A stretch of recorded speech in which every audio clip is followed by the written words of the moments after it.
Hey guys, welcome to another episode of Be Your Best with Steph. If you're new here, welcome, and thank you so much for checking out this awesome video that I have for you. This is actually a continuation of some of my previous videos on pain. It's actually a series, so go check the other ones out as well after this one is finished. But today we're going to talk about the pain of disappointment and the pain of conflict.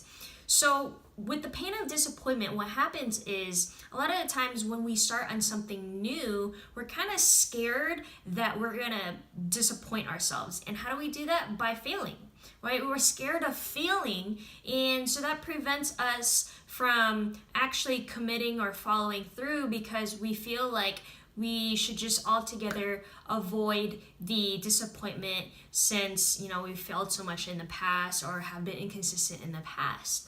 But instead of thinking it that way and taking that shortcoming and really thinking of it as, wow, I took the first step to try to reach my goals. I need to learn from it and then use that disappointment as fuel to fuel yourselves forwards and ultimately take another step in order to reach those very same goals. So in a sense, we use that disappointment, we learn from the mistake, we move forward, and we utilize that pain to make ourselves better.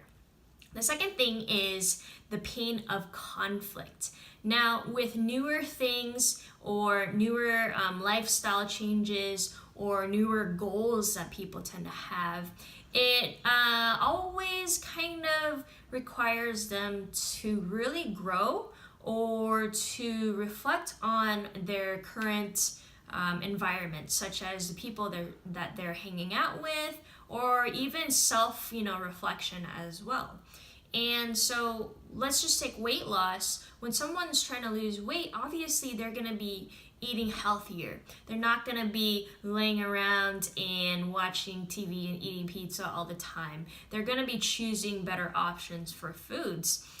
They're going to be drinking less. So these different social things that we tend to do with our friends are going to be a little bit more limited. So that's going to be a conflict in itself where people are going to give you a hard time about it. It's just the way that it is.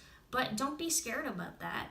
Just respectfully say, hey, this is my new journey that I'm going on. I would appreciate it if you respect my new lifestyle choices. We're still going to hang out. We're still going to be friends. And I respect your choices. But just please support me on this. And also self-to-self conflict as well. People don't want to change because they have to come up against themselves in order to overcome different challenges, right? You're so used to one habit, you gotta give yourself a pep talk. And from that pep talk is what we've gone over, certain self-affirmations that really help you overcome the internal conflict that you're experiencing. So if it's, binging or some type of addiction to food, sit down, take a step back, and kind of just give yourself a little pep talk and be like, hey, I know that this is hard. I know emotionally you're going through something, and that's okay.